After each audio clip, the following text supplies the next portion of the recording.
प्रश्न नंबर 4 सरेराश वर्गीतनु वर्गमूल एटले के रूट मीन स्क्वेर नी व्याख्या एनु सूत्र आपो अने आई वर्सिस ओमेगा टी नो आलेख दोरो। मित्रों सौ प्रथम आपणे रूट मीन स्क्वेर एटले के प्रवाहनी आरएमएस किंमत गोतीशुं। मित्रों रूट मीन स्क्वेर ने आपणे गुजराती में ए सरेराश वर्गीतनु वर्गमूल एवं ओळखीए छीए। सरेराश वर्गीतनु वर्गमूल केवी रीते शोधी शकाय ए एक उदाहरण थी समझीए। धारी लो के आपणी पासे एक काले समीकरण आव्युं हतुं I is equals to I m sine omega t. हवे मारे आ आई नी सरेराश लेवी छे। आई नी सरेराश लेवी होय एटले आई जे छे ए तो सतत समय साथे बदलाय छे। बदलाती राशिनी सरेराश लेवा माटे रूट मीन स्क्वेर द्वारा सरेराश लेवामां आवे छे। रूट मीन स्क्वेर नो मतलब थशे के सौ प्रथम आपणे ए आई नो वर्ग करवानो। तो जो आई नो वर्ग करिए एटले आ समीकरण I M square sine square omega T आवुं थई जशे। हवे वर्गनी सरेराशनु वर्गमूल आ रीते याद राखवामां आवे छे। એટલે વર્ગની હવે લેવાની છે સરેરાશ। સરેરાશ લઈએ એટલે આ પદ છે આ રીતે થઈ જશે आई एम स्क्वेर ની સરેરાશ અને sin સ્ક્વેર ઓમેગા ટી ની સરેરાશ। મિત્રો આપણે કાલે જોયું હતું કે sin સ્ક્વેર કે cos સ્ક્વેર વાળું કોઈ પણ પદ હોય તો એની સરેરાશ 1/2 થાય। હવે આ મેક્સિમમ વેલ્યુ છે એ તો હંમેશા અચળ હોય એટલે એની સરેરાશ પણ આપણને અચળ જ મળશે आई M square. sin square omega T ની સરેરાશ થશે 1/2 અને आई સ્ક્વેર ની જે સરેરાશ છે એને આપણે એ સંકેત પ્રમાણે લખીશું।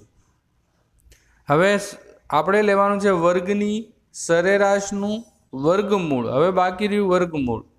વર્ગમૂળ લઈએ એટલે એને કહેવાશે IRMS root mean square value of I एटले के IRMS। एना माटे आपणे लेवू पड़े छे वर्गमूळ कोनु तो के वर्गनी सरेराशनु वर्गमूळ। एटले के वर्गमूळ लईए एटले आ जे पद छे आ जे वर्गमूळ लईए छे बंने बाजू एटले IRMS बनी जाय छे। एटले पद थई जाय छे IM नो स्क्वेर नी जे सरेराश छे ई थशे IM અને 2નું IM સ્ક્વેરનું રૂટ કાઢીએ એટલે IM થશે અને 2નું રૂટ કાઢીએ એટલે √2 થશે। તો આમ આપણે કહી શકીએ કે IRMS is equals to IM/√2। Same એવી રીતે જો લખીએ તો VRMS is equals two VM/√2।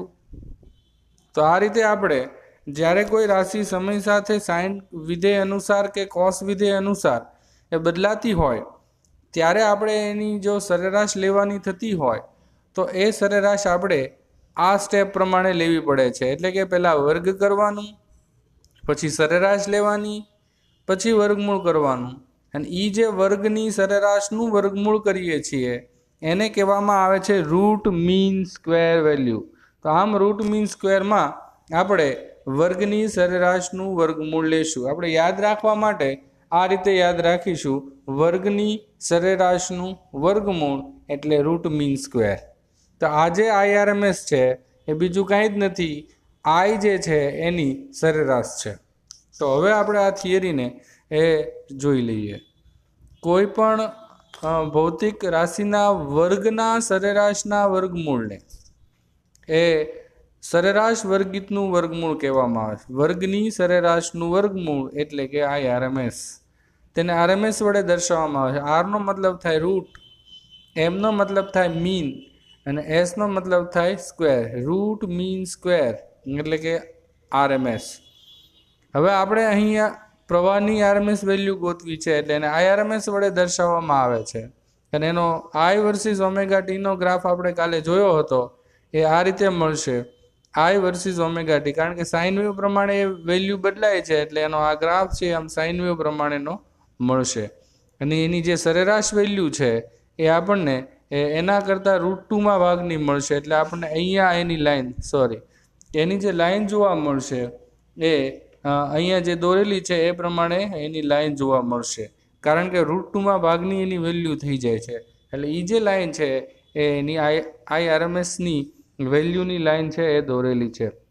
હવે મિત્રો અહીંયા એ લોકોએ આ સાદુરૂપ આપેલું નથી, ડાયરેક્ટ જ દર્શાવેલું છે કે RMS પ્રવાહ I ને મહત્તમ પ્રવાહ IM સાથે I = IM/√2 પ્રમાણે સંબંધ ધરાવે છે. પણ એ કેવી રીતે મેં હમણાં સાબિત કરેલું છે કે પહેલા સમીકરણ લખશું I = IM sin ωt, બંને બાજુ વર્ગ લેશું, બંને બાજુ સરેરાશ લેશું, ત્યારબાદ બંને બાજુ વર્ગમૂળ લેવાથી I = IM/√2, IRMS = IM/√2 આપણને મળે છે.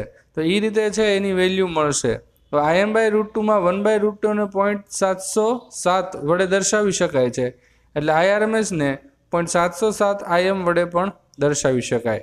હવે જો પાવરની વાત કરીએ તો પાવર માટે આપણે કાલે આવું સૂત્ર જોયું હતું, સરેરાશ પાવરનું. હવે એને આપણે RMSના સ્વરૂપમાં દર્શાવવું હોય તો IM/√2 એટલે IRMS છે, તો IM²/2 ને IRMS² કહી શકાય. એટલે આમ I²R એ પાવરનું, સરેરાશ પાવરનું સૂત્ર એ થઈ જશે. આમ IRMS² × R એ એક આવર્તકાળ પરની એ પાવરની સરેરાશ થશે. હવે એવું જ આપણે વોલ્ટેજનું જો સૂત્ર વિચારીએ તો સેમ જેમ આપણે જેમ I માટે સૂત્રો જોયા હતા, સેમ સૂત્રો વોલ્ટેજ માટે છે. VRMS = VM/√2 અથવા તો 0.707 VM એ VRMSની વેલ્યુ થશે. તો આ રીતે છે એના સમીકરણો એ આપણે યાદ રાખી શકીએ. તો ટૂંકમાં જ્યારે કોઈ પણ સાઇન કે કોસ વિધેય વાળું કોઈ સમીકરણ હોય કે જે સમય સાથે બદલાતું હોય અને એની આપણે RMS કિંમત લેવી હોય, તો એ RMS કિંમત જ્યારે લેતા હોઈએ છીએ ત્યારે એ ટૂંકમાં સરેરાશ લેવા માટે RMS કિંમત લેવી પડે છે. એટલે એ RMS કિંમત લેતા હોઈએ ત્યારે વર્ગનું, સરેરાશનું વર્ગમૂળ આપણે કાઢવું પડતું હોય છે. એટલે અત્યાર સુધી આપણે DC વોલ્ટેજ સાથે કામ કરતા હતા. DC વોલ્ટેજ સમય સાથે બદલાતો હોતો નથી, એટલે એમાં આપણે ક્યારેય RMS કિંમત લેવાની જરૂર પડી નહીં. પરંતુ હવે આપણે AC વોલ્ટેજ અને AC પ્રવાહ સાથે કામ કરવાનું છે. AC પ્રવાહ અને AC વોલ્ટેજ સમય સાથે સાઇન વિધેય કે કોસ વિધેય અનુસાર બદલાતા હશે અને એની આપણે સરેરાશ લેવી હોય એટલે આપણે RMS વેલ્યુ લેવી પડશે. અને એટલા માટે આ થિયરી એ આપણા માટે અગત્યની થઈ જાય છે. એટલે આમ આપણા 7મા ચેપ્ટરમાં અલ્ટરનેટિવ કરંટમાં AC પ્રવાહમાં આપણે જે સરેરાશ વેલ્યુ પ્રવાહની ને વોલ્ટેજની લેવાની થશે એ આપણે IRMS અને VRMS સ્વરૂપે લેવાની થશે. Thank you. પ્રશ્ન નંબર 5, ઘૂમતા સદિશો વડે AC પ્રવાહ અને વોલ્ટેજની રજૂઆત માત્ર AC અવરોધ ધરાવતા પરિપથ માટે સમજાવો. મિત્રો, જ્યારે AC વોલ્ટેજ સાથે અવરોધ કનેક્ટેડ હોય છે, એટલે કે સર્કિટમાં AC બેટરી સાથે અવરોધ જોડેલો હોય છે, ત્યારે ઘૂમતા સદિશની મદદથી V અને I વચ્ચેનો કળા તફાવત આપણે સમજવો હોય તો એ ઘૂમતા સદિશની મદદથી કેવી રીતે સમજી શકાય છે એ આપણે આ થિયરીમાં જોવાનું છે. મિત્રો, મેં તમને અગાઉ પણ કીધેલું છે કે આ ચેપ્ટરમાં આપણે કાંઈ માત્ર અવરોધ માટે જ ભણવાનું નથી. આગળ ઇન્ડક્ટર માટે પણ ભણવાનું છે, કેપેસિટર માટે પણ ભણવાનું છે. સર્કિટની અંદર ઇન્ડક્ટર, કેપેસિટર, અવરોધ ત્રણેય જોડેલા હોય ત્યારે પણ ભણવાનું છે. એવું પણ બને કે માત્ર ઇન્ડક્ટર ને કેપેસિટર જ જોડેલા હોય. એવી પણ સર્કિટ હોય કે ઇન્ડક્ટરને અવરોધ જ જોડેલા હોય, કેપેસિટરને અવરોધ જ જોડેલા હોય, કે ત્રણેય જોડેલા હોય અથવા ત્રણેય સિંગલ જોડેલા હોય. તો આવી બધી સર્કિટો માટે આપણે કળા તફાવત સમજવો પડશે. અને કળા તફાવત સમજવા માટે ઘૂમતા સદિશનો કન્સેપ્ટ છે એની મદદથી કળા તફાવત છે એ બહુ સરળતાથી શોધી શકાય છે. એટલા માટે આપણે આ પ્રશ્નમાં ઘૂમતા સદિશને સમજવાના છીએ. મિત્રો, આ જે ગ્રાફ છે એ આપણે અગાઉ જોઈ ગયા છીએ. આપણે જોયું હતું કે વોલ્ટેજ અને પ્રવાહ બંનેના જે સમીકરણો છે એ વોલ્ટેજનું સમીકરણ હતું VM sin ωt અને પ્રવાહનું સમીકરણ હતું I = Im sin ωt.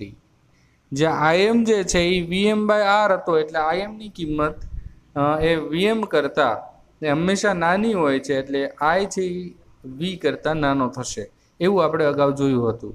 હવે સેમ એ વસ્તુનો ઉપયોગ કરવાનો છે અને આપણે આ ગ્રાફ છે એ અગાઉ જોયો હતો એ પ્રમાણે જોઈ શકીએ છીએ કે આ જે વીનો ગ્રાફ છે અને આ ડોટેડ લાઇનથી જે દોરેલો છે એ પ્રવાહનો ગ્રાફ છે. આ બંને એક સાથે મેક્સિમમ અને બંને એક સાથે ઝીરો થાય છે. આપણે જોઈ શકીએ છીએ કે અહીંયા એક સાથે મેક્સિમમ થાય છે, એક સાથે બંને ઝીરો થાય છે, એક સાથે બંને મેક્સિમમ થાય છે, એક સાથે બંને ઝીરો થાય છે. એટલે એક સાથે મેક્સિમમ અને એક સાથે ઝીરો થાય છે. એટલે કે માત્ર અવરોધ જ્યારે જોડેલો હોય એસી સર્કિટમાં, એટલે કે એસી બેટરી સાથે, ત્યારે વી અને આઈ વચ્ચેનો કળા તફાવત શૂન્ય હોય છે. કળા તફાવત શૂન્ય હોય છે એટલે બંને એક સાથે મેક્સિમમ અને બંને એક સાથે એ શૂન્ય થાય છે, પરંતુ આઈની કિંમત એ વી કરતાં હંમેશા નાની હોય છે. આવું આપણે ઓલરેડી ભણી ગયા છીએ. હવે મિત્રો આ જ વસ્તુને આપણે ફેઝરની મદદથી સમજવી હોય તો આપણે આ બાજુની આકૃતિનો ઉપયોગ કરવો પડશે. અહીં આકૃતિમાં બે ફેઝર દોરેલા છે. એક જે ફેઝર છે એ વોલ્ટેજનો ફેઝર છે. અહીં આપણે જોઈ શકીએ છીએ કે આ જે મોટો ફેઝર દેખાય છે એ વોલ્ટેજનો છે, અને જે નાનો ફેઝર છે એટલે કે માત્ર આટલો ફેઝર એ છે પ્રવાહનો ફેઝર છે. આ મોટો ફેઝર જે છે એ વીનો છે, વોલ્ટેજનો, અને નાનો ફેઝર જે છે એ આઈનો છે. સદિશ ફેઝર એટલે બીજું કંઈ જ નથી, ઘૂમતો સદિશ. એટલે કે સમયની સાથે આઈ અને વીની વેલ્યુ બદલાશે એટલે બંને વચ્ચે જો સર્કિટ માત્ર અવરોધની નહીં હોય, એની બદલે ઇન્ડક્ટર કે કેપેસિટરો પણ જોડાયેલા હશે તો બંને વચ્ચે કળા તફાવત પણ મળશે. હંમેશા કાંઈ વી અને આઈ સમાન કળામાં જ ન હોય, એ તો માત્ર સર્કિટમાં અવરોધ જ જોડેલો હોય તો વી અને આઈ હંમેશા સમાન કળામાં હોય. પરંતુ એવું પણ શક્ય બનશે કે અવરોધની બદલે ઇન્ડક્ટર કેપેસિટરો વાળી સર્કિટો પણ હોય, તો ત્યારે વી અને આઈ વચ્ચે સમાન કળામાં વી અને આઈ બંને સમાન કળામાં નહીં હોય ને ત્યારે આપણે એ સમજવા માટે થઈને કે વી અને આઈ ના ફેઝરો માટે આ જે બંને એક જ લાઇનમાં જોવા મળ્યા એની બદલે બંને વચ્ચે એંગલ જોવા મળશે. એટલે અત્યારે હાલ પૂરતું તો આપણે અવરોધ માટે ભણીએ છીએ, એટલે બંને એક જ લાઇનમાં આઈ અને વી ના ફેઝર જોવા મળે છે. ઓમેગા ટી જેટલા કોઈ સમયે T1 જેટલા સમયે ઓમેગા T1 માટે થીટાની કિંમત ઓમેગા T1 જેટલી છે, એના માટે આઈ અને વી ના ફેઝર એ દોરેલા છે, બંને એક જ લાઇનમાં છે. એ એવું ઇન્ડિકેટ કરે છે કે બંને એ સમાન કળામાં છે. આઈની વેલ્યુ છે એ અહીંયા જોઈ શકાય છે. આઈની વેલ્યુ નાની છે આઈએમ સાઇન ઓમેગા T1ની, અને આ વીએમ સાઇન ઓમેગા T1ની વેલ્યુ મોટી છે, કારણ કે આપણે જોયું હતું Im = Vm/R છે. Vm ને R વડે ભાગો ત્યારે તમને Im મળે છે. એટલે I હંમેશા V કરતાં મોટો મળવાનો છે જ્યારે સર્કિટમાં માત્ર અવરોધ જોડેલો હશે ત્યારે. તો આ રીતે એ બંને સમાન કળામાં દોલનો કરે છે એવું આપણે આ ફેઝરમાં એ સ્પષ્ટપણે જોઈ શકીએ છીએ. તો આમ ફેઝર ડાયાગ્રામની મદદથી તમે બંને વચ્ચેનો કળા તફાવત છે સ્પષ્ટપણે જોઈ શકો છો, બંનેના મૂલ્યોનો તફાવત પણ જોઈ શકો છો. એટલે ફેઝરની મદદથી આપણે સર્કિટને ખૂબ સારી રીતે સમજી શકીએ છીએ. હજી જ્યારે માત્ર ઇન્ડક્ટર કે માત્ર કેપેસિટર વાળો કન્સેપ્ટ હશે ત્યારે તમને આ ફેઝરવાળી જે સર્કિટ છે એ વધુ સારી રીતે સમજાશે, કારણ કે ત્યારે વી અને આઈ બંને એક જ દિશામાં નહીં હોય, બંને વચ્ચે કળા તફાવત હશે.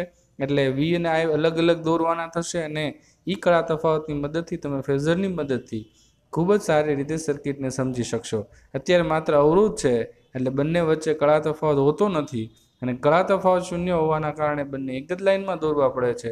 એટલે એવું શક્ય બને કે થોડી મુશ્કેલી થાય ફેઝર સમજવામાં, પરંતુ ફેઝરની મદદથી ખૂબ જ સારી રીતે છે કે તમે એ કોઈપણ સર્કિટને એ સમજી શકો છો. હવે આપણે ડિટેલમાં જોઈ લઈએ ઘૂમતા સદિશની મદદથી કેવી રીતે વી અને આઈ વચ્ચેનો આપણે કળા તફાવત સમજી શકીએ છીએ, એ આપણે અહીં જોવાના છીએ. અવરોધમાંથી પ્રવાહ પસાર થતા એસી પ્રવાહ અને વોલ્ટેજ સમાન કળામાં હોય છે, પરંતુ ઇન્ડક્ટર કેપેસિટરમાં હંમેશા આવું હોતું નથી. ત્યારે કળા તફાવત તમને જોવા મળશે. પરિણામે આપણે ફેઝરની મદદથી એ કળા તફાવત ખૂબ સારી રીતે સમજી શકીશું. એસી પરિપથના પ્રવાહ અને વોલ્ટેજ સમાન કળાના સંબંધો ફેઝરનો ઉપયોગ કરીને એ ખૂબ સારી રીતે સરળ ભાષામાં વિશ્લેષણ કરી શકીએ છીએ. એટલા માટે આપણે ફેઝરનો ઉપયોગ કરીએ છીએ. ફેઝર છે એ એક પ્રકારનો ઘૂમતો સદિશ છે કે જે પ્રમાણે એ ઓમેગા ટીની વેલ્યુ હોય એ પ્રમાણે એનો એંગલ બને છે અને પરિણામે એ ઘૂમતા સદિશને આપણે ફેઝર તરીકે ઓળખીએ છીએ અને કળા તફાવત સારી રીતે સમજી શકીએ છીએ. હવે વાત કરીએ વી અને આઈ ઘૂમતા સદિશના ઉર્ધ્વ ઘટક વીએમ સાઇન ઓમેગા ટી અને આઈએમ સાઇન ઓમેગા ટી વડે રજૂ કરેલા છે. હવે અહીંયા એણે ઘટકો લીધેલા છે. વી ના જે ઘટકો છે એમાં ખાસ કરીને અહીંયા ઘટક મળશે એ વીએમ નો કોસ ઘટક મળશે, કોસ ઓમેગા ટી1, અને અહીંયા જે આપણને એનો ઘટક મળશે એ મળશે v m sine omega t one. Same એવી રીતે પ્રવાહના પણ ઘટકો મળશે અને એ ઘટકોની મદદથી તમે એના મૂલ્યો છે એ ખૂબ સારી રીતે એ સમજી શકો છો. આમ ઘૂમતા સદિશની મદદથી વીએમ અને આઈએમ જેવી રીતે એ આંદોલિત થશે એ પ્રમાણે તમને એની વેલ્યુઝ છે એ જોવા મળશે. તો અહીંયા આકૃતિમાં એક અવરોધ સાથે એસી બેટરી સાથે એક અવરોધ એ જોડેલો છે. બંને સમાન કળામાં છે એટલે એક જ લાઇનમાં એ દોરેલા છે. ટી1 સમયે વી અને આઈના ફેઝર એ આકૃતિમાં દર્શાવેલા છે. વેલ્યુઝ છે વીની વીએમ સાઇન ઓમેગા ટી1 ને આઈની આઈએમ સાઇન ઓમેગા ટી1 છે. વી અને આઈના મૂલ્યો એ વીએમ સાઇન ઓમેગા ટી1 અને આઈએમ સાઇન ઓમેગા ટી1 વડે આકૃતિમાં દર્શાવેલા છે. જેમ ઘૂમતા સદિશમાં ઓમેગા જેમ જેમ ભ્રમણ કરશે તેમ એ આપણે આકૃતિ બી મુજબના એ વક્રો છે એ રચાતા જશે. એટલે તમે જ્યારે ઇન્ડક્ટરની મદદથી ઇન્ડક્ટર માટે જ્યારે ભણશો ત્યારે આ બંને આકૃતિને ખૂબ જ સારી રીતે કમ્પેર કરી શકશો. અવરોધના કિસ્સામાં વી અને આઈના ફેઝર એ એક જ દિશામાં એટલા માટે જોવા મળશે કારણ કે આપણે જાણીએ છીએ કે બંને વી અને આઈ વચ્ચેનો જે કળા તફાવત છે એ માત્ર અવરોધ જ્યારે સર્કિટની અંદર જોડેલો હોય છે ત્યારે સમાન કળામાં હોય છે કારણ કે બંનેના સૂત્રોમાં સાઇન ઓમેગા ટી જ આવે છે. પરિણામે આપણે એવું કહી શકીએ કે સમાન કળામાં દોલન કરતા હોવાથી એ ફેઝર એક જ દિશામાં દોરવા પડશે. આ જે થિયરીઓ છે એ માત્ર અવરોધ માટે જે જોઈ છે એ માત્ર ઇન્ડક્ટર માટે પણ જોવાની થશે, માત્ર કેપેસિટર માટે પણ જોવાની થશે. એવી રીતે અલગ અલગ કોમ્બિનેશનો માટે કોઈ પણ બે ઘટકો સર્કિટમાં જોડેલા હોય કાં તો ત્રણેય ઘટકો સર્કિટમાં એટલે કે એસી બેટરી સાથે જોડેલા હોય તો એના માટે પણ આપણે એ આ ફેઝરની મદદથી આપણે આ ગ્રાફ છે એ સમજવાનો થશે. Thank you. હવે ઇન્ડક્ટર માટે જોઈ લઈએ. ઇન્ડક્ટરને લાગુ પાડેલ એસી વોલ્ટેજ માટે પ્રવાહનું સમીકરણ મેળવવાનું છે અને વી વર્સિસ આઈનો આલેખ દોરવાનો છે અને ફેઝર ડાયાગ્રામની મદદથી આ આલેખ આપણે દોરવાનો છે. એટલે હવે તમને આ થિયરીની અંદર ફેઝર ડાયાગ્રામ છે, ફેઝર છે એ ખૂબ સારી રીતે સમજાશે કારણ કે અહીં વી અને આઈ વચ્ચેનો જે કળા તફાવત છે એ શૂન્ય નહીં હોય. બંને વચ્ચે π/2 જેટલો કળા તફાવત મળવાનો છે અને પરિણામે હવે બંનેના ફેઝર છે એ એક જ લાઇનમાં દોરવાના નહીં થાય, બંને વચ્ચે π/2 નો એંગલ દોરવાનો થશે. એટલે હવે આ થિયરીની અંદર તમે ફેઝરને ખૂબ સારી રીતે સમજી શકશો. આકૃતિમાં એ માત્ર ઇન્ડક્ટર ધરાવતો એક એસી વોલ્ટેજ સાથે માત્ર ઇન્ડક્ટર ધરાવતો પરિપથ દર્શાવેલો છે. એટલે હવે આવી રીતે જ્યારે કનેક્શન હોય તો ત્યારે આપણે પ્રવાહનું સમીકરણ મેળવવું હોય તો કેવી રીતે મેળવી શકીએ એ જોઈ લઈએ. મિત્રો, આ સર્કિટ માટે જો કિર્ચોફનો નિયમ લાગુ પાડવામાં આવે તો આ રીતે લખી શકાય કે એસી વોલ્ટેજ જે છે એને આપણે વી વડે દર્શાવીએ. Actually VM sine omega t છે પણ અત્યારે એ આખું લખવાને બદલે હું ખાલી વી લખું છું, પછી એની value VM sine omega T લખીશ. પછી અહીંયા જે વોલ્ટેજ છે એનું સૂત્ર છે -L/di/dt અને બેયના થઈને વોલ્ટેજનો જે ટોટલ છે એ હંમેશા 0 થાય કારણ કે એક આખી લૂપ પૂરી કરીએ એટલે જે તે બિંદુ આગળ એ ટોટલ વોલ્ટેજ 0 થાય એવું આપણે કિર્ચોફના નિયમમાં જોયું હતું. તો આના ઉપરથી આપણે આમ લખી શકીએ V=L/di/dt. આપણે મિત્રો I શોધવાનો છે એટલે ડીઆઈને આપણે સૂત્રનો કરતા બનાવવો પડશે. એટલે હવે આગળ સાદરૂપ આપતા જઈએ અને ડીઆઈને સૂત્રનો કરતા બનાવી અને આખી કેલ્ક્યુલેશન પૂરી કરીએ. તો મિત્રો આપણે હમણાં જે જોયું એ ફરીવાર એ સમીકરણ લખું છું V=L/di/dt. હવે વીની જગ્યાએ આપણે લખી શકીએ VM sine omega T L/di/dt એમને di/dt ને સૂત્રનો કરતા બનાવી નાખું એટલે લખાશે Vm/L સાઇન ઓમેગા ટી. હવે મિત્રો ડીટીને ક્રોસમાં ગુણી નાખીએ એટલે થઈ જશે d i is equals to v m by l sine omega t d t. બંને બાજુ સંકલન લઈ લઈએ, અચળ વસ્તુ સંકલનની બહાર રાખીએ અને સંકલન લેવાથી ડીઆઈનું સંકલન મળશે આઈ વીએમ બાય એલ એમને, અને સાઇન ઓમેગા ટીનું સંકલન થાય માઇનસ કોસ ઓમેગા ટી. ટીની યારે જે ગુણાયેલું હોય સંકલનમાં ભાગવું પડે, તો આ રીતનું આપણને એ સંકલન મળશે.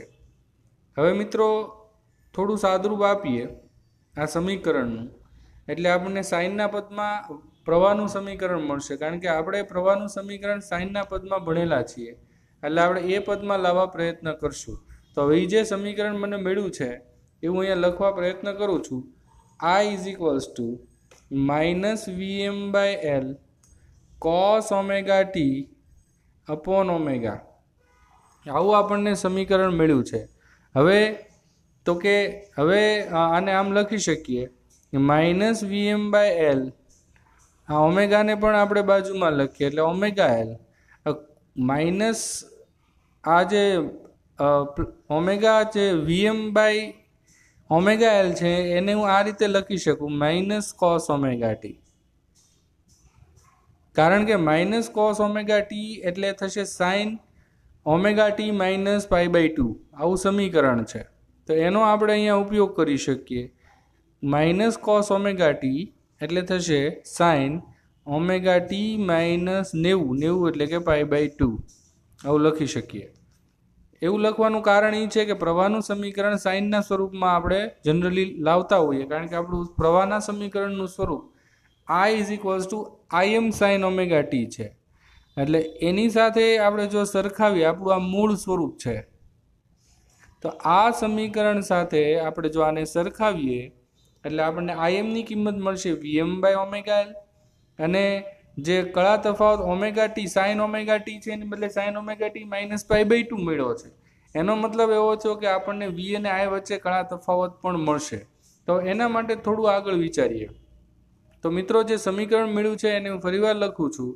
સમીકરણ આવું મળ્યું છે I is equals to v m by omega l sine omega t minus pi by 2, અને I is equals to I m sine omega t સાથે સરખાવીએ એટલે આપણને એ આઈએમની જે કિંમત મળશે એ મળશે વીએમ બાય ઓમેગા એલ. એમાં જે આ ઓમેગા એલ છે એ એક પ્રકારનો અવરોધ થયો, કારણ કે આપણે જાણીએ છીએ કે ઓમના નિયમ પરથી I is equals to v by r, અને એ જે અવરોધ છે એને ઇન્ડક્ટરનો અવરોધ એટલે કે એને ઇન્ડક્ટરનો ઇન્ડક્ટિવ રિએક્ટન્સ વડે દર્શાવવામાં આવે છે, જેને XL વડે દર્શાવવામાં આવે છે. એટલે XLને કહેવાય ઇન્ડક્ટરનો ઇન્ડક્ટિવ રિએક્ટન્સ, જે ઇન્ડક્ટરનો અવરોધ તરીકે ઓળખવામાં આવે છે. એનો એકમ પણ ઓમ છે, એટલે એ એક પ્રકારનો એ ઇન્ડક્ટરનો અવરોધ પણ આપણે એને કહી શકીએ છીએ. એ પ્રવાહને સીમિત કરવાનું કામ કરે છે. જેવી રીતે અવરોધ છે એ પ્રવાહને પોતાનામાં પસાર કરવા દે છે, સીમિત કરે છે, એવી રીતે આ ઇન્ડક્ટરનો અવરોધ છે કે જે પ્રવાહને પોતાનામાંથી પસાર કરે છે. પરિણામે XLને એ ઇન્ડક્ટરનો ઇન્ડક્ટિવ રિએક્ટન્સ તરીકે ઓળખવામાં આવે છે. બીજું એ કહી શકીએ કે XLનું સમીકરણ જે છે એ થયું ઓમેગા એલ, એટલે આપણે કહી શકીએ કે ઇન્ડક્ટરનો ઇન્ડક્ટિવ રિએક્ટન્સ એ આવૃત્તિના સમપ્રમાણમાં અને આત્મપ્રેરકત્વના એટલે કે ઇન્ડક્ટન્સના સમપ્રમાણમાં છે. જેટલું ઇન્ડક્ટન્સ વધારે હશે એટલો અવરોધ વધશે, જેટલી આવૃત્તિ વધારે હશે એટલો અવરોધ જે છે ઇન્ડક્ટરનો એટલે કે ઇન્ડક્ટરનો ઇન્ડક્ટિવ રિએક્ટન્સની જે કિંમત છે એ બંને વધશે. હવે આપણે વાત કરીએ કળા તફાવતની. તો આ જે સમીકરણ છે I is equals to v m by omega l sine omega t minus pi by 2. હવે વોલ્ટેજનું સમીકરણ જે છે, આપણે જે એસી વોલ્ટેજ લાગુ પાડેલો છે એનું જો સમીકરણ લખીએ તો આપણે આમ લખી શકીએ v is equals to v m sine omega t, કારણ કે વોલ્ટેજ તો આપણે આ જ લાગુ પાડેલો છે.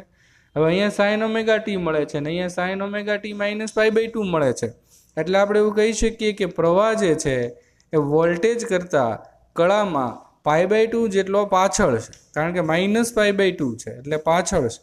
કોણ પાછળ છે? તો કે પ્રવાહ પાછળ છે, કારણ કે પ્રવાહના સમીકરણમાં -π/2 જોવા મળ્યો છે. એટલે પ્રવાહ વોલ્ટેજ કરતાં કળામાં π/2 જેટલો પાછળ છે. એ આ સમીકરણો ઉપરથી આપણે સ્પષ્ટપણે કહી શકીએ. હવે આના ઉપરથી આપણે ફેઝરને વિચારી શકીએ. હવે ફેઝર ડાયાગ્રામ જોઈએ તો ફેઝર ડાયાગ્રામ જે છે એ આપણને અહીં આપેલો છે. અહીં તમે જોઈ શકો છો કે V Vm sin ωt માટેનો જે ફેઝર છે એ અહીંયા દર્શાવેલો છે. એના ઘટકો લઈએ એટલે આપણને Vm sin ωt અહીંયા મળશે. એવી રીતે જો પ્રવાહ માટે ફેઝર દોરવો હોય તો હવે આપણે Vના આધારે પ્રવાહનો ફેઝર દોરવો પડે, કારણ કે પ્રવાહ જે છે એ વોલ્ટેજ કરતાં π/2 જેટલો પાછળ છે. એટલે એને પાછળ એટલે π/2 જેટલો એને પાછળ દોરવો પડે. અહીંયા જે ખૂણો બને છે એ π/2 નો ખૂણો બનશે અને એ પ્રવાહ જે છે એ π/2 જેટલો પાછળ થયો. હવે મિત્રો આના પરથી આપણે કહી શકીએ કે આપણને આ સમીકરણ અહીંયા જે આપણે ઘટક લઈશું એ ઘટકનું સમીકરણ આપણને Im sin ωt -π/2 મળશે. તો આમ V છે એ I કરતાં π/2 જેટલો પાછળ થયો. હવે એના આધારે આપણે ωt વર્સિસ Vનો અને Iનો આલેખ દોરીએ તો પહેલાં Vનો આલેખ છે એ તો Vm sin ωt પ્રમાણે એઝ ઇટ ઇઝ મળવાનો છે.